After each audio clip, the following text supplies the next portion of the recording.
یورپی ممالک سمیت 25 ملکوں کا ڈیجیٹل نومیڈ ویزا کیا ہے۔ مارک جانسن،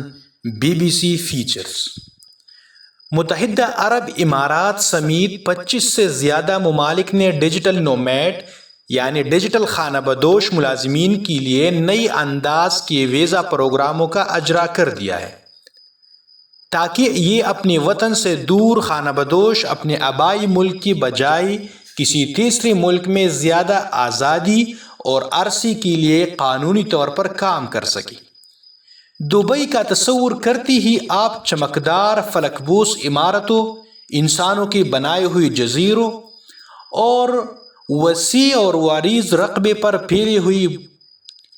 بول بلیوں والے شاپنگ مالز کے بارے میں سوچ سکتے ہیں، لیکن اگر وہاں کی مقامی حکومت اپنی پالیسیوں کا نفاذ کرتی ہے تو جلد ہی امارات یورپ اور ایشیا کے درمیان ایک اسٹریٹجک مرکز کے طور پر پہچانا جائے گا، جہاں اپنے وطن سے دور بہت سارے ملازمین کسی تیسرے ملک کی کمپنی کے لیے کام کرنے کے طریقے کے منصوبوں کی بنیاد قائم کر رہے ہوں گے۔ خطے میں نئی ٹیلنٹ کو راغب کرنے کی کوشش میں مارچ سن 2021 میں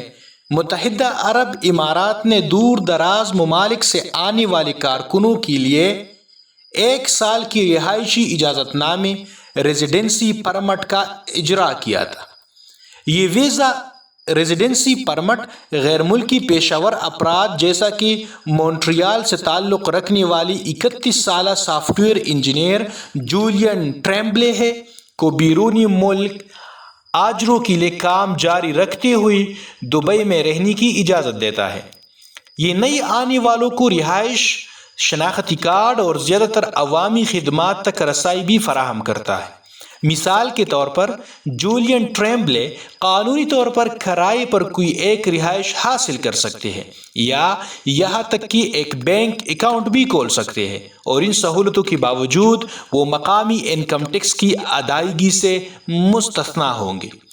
ٹریمبلے بتاتے ہیں کہ جب میں نے ڈیجیٹل نومیڈ ہونے کا فیصلہ کیا تھا 5.5 سال پہلے تو ویزا کی بہت کم سہولتیں تھیں۔ وہ کہتے ہیں کہ متحدہ عرب امارات میں نئی سہولت جیسی امکانات گیم چینجر ہے۔ یہ آپ کو گرے زون یعنی غیر واضح صورتحال سے باہر لے جاتا ہے اور آپ کو اس جگہ پر مکمل طور پر اس ملک میں ایک قانونی حیثیت دے دیتا ہے جہاں آپ رہ رہے ہیں۔ اگر آپ کا اپنے آبائی ملک کا غیر رہائشی شہری بننے کا ارادہ رکھتے ہیں تو یہ ثابت کرنا بھی بہت آسان ہے کہ آپ وہاں سے چلے گئے ہیں اور غیر ملکی بن گئے ہیں۔ اس سے پہلے ڈیجیٹل نومیڈ خانہ بدوش اکثر قانونی طور پر ایک غیر واضح حالت میں ہوتے تھے۔ انہیں تکنیکی طور پر کسی غیر ملک میں کام کرنے کی اجازت نہیں تھی، لیکن انہیں سکونت اختیار کرنے والے ملک میں مقامی طور پر ملازمت بھی نہیں دی جاتی تھی۔ نئی ڈیجیٹل نومیڈ ویزے ایک مضبوط بنیاد بناتے ہیں جو ایک قانونی فریم ورک کی وضاحت کرتے ہیں جو دور دراز ممالک کے کارکنوں اور کاروبار دونوں کے لیے فائدہ مند ہوتا ہے، اور وہ اس طرح اس بھی یقینی کیفیت سے باہر نکل آتے ہیں کہ کام کرنے والے شخص کی کسی تیسرے ملک میں کیا حیثیت ہے۔ پھر بھی ویزوں کو ٹیکس سے بچنے کے لیے ایک خامی کے طور پر نہیں دیکھا جاتا، یعنی اس طرح کے ویزوں کو ٹیکس چرانے کے لیے استعمال نہیں کیا جاتا۔ زیادہ تر ڈیجیٹل نومیڈ اب بھی انہی آبائی ممالک میں شہریت برقرار رکھنے یا صحت عامہ کے فوائد حاصل کرنے کے لیے اپنی آبائی وطن کے ٹیکسوں کی ادائیگی کرتے ہیں۔ مائیگریشن پالیسی انسٹی ٹیوٹ کی ایک نئی رپورٹ کے مطابق 25 سے زیادہ ممالک اور خطوں نے اب ڈیجیٹل نومیڈ ویزوں کا اجرا شروع کیا ہے۔ کووڈ-19 وبائی مرض سے شروع ہونے والے رجحانات کی شروعات چھوٹی سیاحت پر منحصر یورپی اور کیریبین ممالک سے ہوئی۔ اب متحدہ عرب امارات، برازیل اور اٹلی جیسی بڑی معیشتیں بھی اپنے اپنے اندام کے ویزوں کے اقدامات کا آغاز کر رہی ہے۔ ان ممالک کے لیے ڈیجیٹل نومیڈ خانہ بدوش ویزے نئی آئیڈیاز اور ٹیلنٹ کو اپنے ممالک کی طرف راغب کرنے کے ساتھ ساتھ مقامی معیشتوں میں غیر ملکی سرمایہ کاری متعارف کروانے کے لیے دور دراز کے کام کی ترقی کا فائدہ اٹھانے کا ایک طریقہ ہے۔ در اثنا جولین ٹریمبلے جیسے خانہ بدوشوں کے لیے ویزے استحکام اور وہ بننے کا موقع فراہم کرتے ہیں، جسے وہ سلو میڈ کہتے ہیں، یعنی طویل عرصے تک رہنے والی ڈیجیٹل نومیڈ جو میزبان ممالک کو عارضی اور غیر یقینی رہائش سمجھنے کی بجائے مقامی ثقافت کے بارے میں سیکھنے میں زیادہ وقت صرف کرتے ہیں۔ ڈیجیٹل نومیڈز خانہ بدوش ویزوں کے لیے مطلوبہ شرائط مختلف ممالک میں مختلف قسم کی متعارف کرائی جا رہی ہے، لیکن عام طور پر ان میں دور دراز کی ملازمت،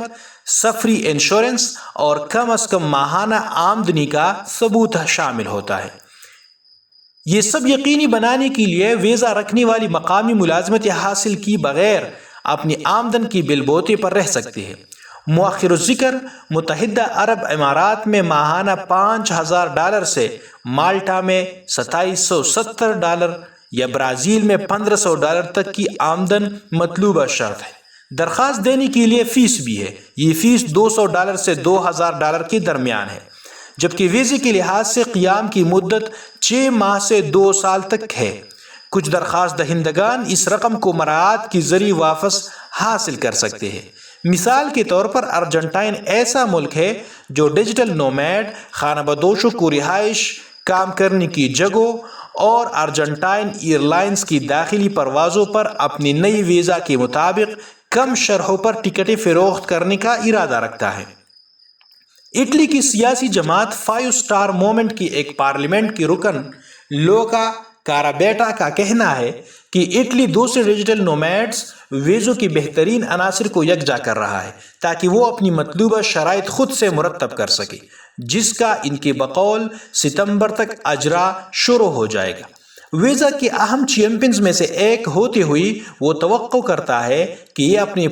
پہلے پورے سال میں عالمی نومیڈ اجیروں کی مارکیٹ کا 5% حصہ لے گا، جس کے بارے میں اس کا اندازہ ہے کہ یہ تعداد 4 کروڑ افراد بنتے ہیں۔ کارابیٹا بتاتے ہیں کہ ایک ڈیجیٹل نومیڈ ہمارے ملک میں فن تعمیر سے لے کر انجینئرنگ تک ہر چیز کی مہارت لا سکتا ہے، لہٰذا یہ اپنے ملک کو بیرونی ملک سے مہارتوں کے لیے کھولنے کا ایک اچھا طریقہ ہے۔ کارابیٹا کا کہنا ہے کہ نئی ویزا کی تیاری میں اٹلی نے انفارمیشن ٹیکنالوجی نیٹ ورکس کو بہتر بنانے، ٹرانسپورٹ کو بہتر بنانے اور دیہی برادریوں میں انفراسٹرکچر کو جدید بنانے کے لیے 10 لاکھ یورو سے زیادہ خرچ کی ہے۔ یہ سب اس امید پر کہ اٹلی کی دیہی علاقوں کی طرف آنے والے ڈیجیٹل نومیڈز ان کی معاشی ترقی میں مدد کر سکیں گے۔ در اثنا وینس اور فلورنس جیسے شہروں نے پہلی ہی ترقیاتی پروگرام تیار کر لیے ہیں تاکہ ڈیجیٹل نومیڈز کے پہنچنے کے بعد انہیں ایک موافقانہ اور سازگار ماحول مل سکے۔ اس وقت چلی کے پاس صرف ایک نوزائیدہ صنعت تھی۔ ایک دہائی کے بعد غیر ملکی ہنرمند افرادوں کے ساتھ خیالات کے تبادلے کی بدولت چلی کی کاروباری افراد نے vegan food tech company NotCo اور demand grocery delivery app Cornershop سمیت اب $1 ارب سے زیادہ مالیت کی کاروباری سرگرمیوں کا آغاز کیا ہے۔ چودھری بتاتے ہیں کہ یہ ایک اچھی مثال ہے کہ اگر آپ باصلاحیت غیر ملکیوں کو اپنے ملک میں صرف 1 سال کے لیے مدعو کرتے ہیں تو ایک سازگار ماحولیاتی نظام کیسے بنایا جا سکتا ہے۔ وہ لوگ جو ڈیجیٹل نومیڈز ویزوں سے سب سے زیادہ فائدہ اٹھانے کے لیے تیار ہے وہ ابھرتی ہوئی معیشتیں یا چھوٹی قومیں ہیں جن کا اپنا ٹیلنٹ روایتی طور پر بڑے ممالک میں منتقل ہو گیا ہے۔ وہ مزید کہتے ہیں کہ پہلے کمپنیاں ٹیلنٹ کے لیے لڑتی تھی، اب ممالک اور خطے بھی ٹیلنٹ کے لیے لڑ رہے ہیں۔ تاہم 5 سال تک ایسا کرنے کے بعد ٹریمبلے کا کہنا ہے کہ وہ خوش ہے کہ انہوں نے دبئی میں ڈیجیٹل نومیڈ ویزا کے لیے درخواست دی ہے۔ وہ کہتے ہیں کہ روزگار یا سرمایہ کاری کی ذریعے کام نہ کرنے کے باوجود ایک رہائشی کے طور پر جو حیثیت بنے گی وہ اچھی لگتی ہے۔ سافٹ ویئر انجینئر جولین ٹریمبلے نے دبئی کو مستقبل قریب کے لیے ایک اڈے کے طور پر استعمال کرنے کا ارادہ رکھتے ہیں، یعنی جب تک طویل عرصے سے اس نومیڈ کو اپنا اگلا ٹھکانہ نہیں مل جاتا وہ یہیں پہ کام کرتے ہوئے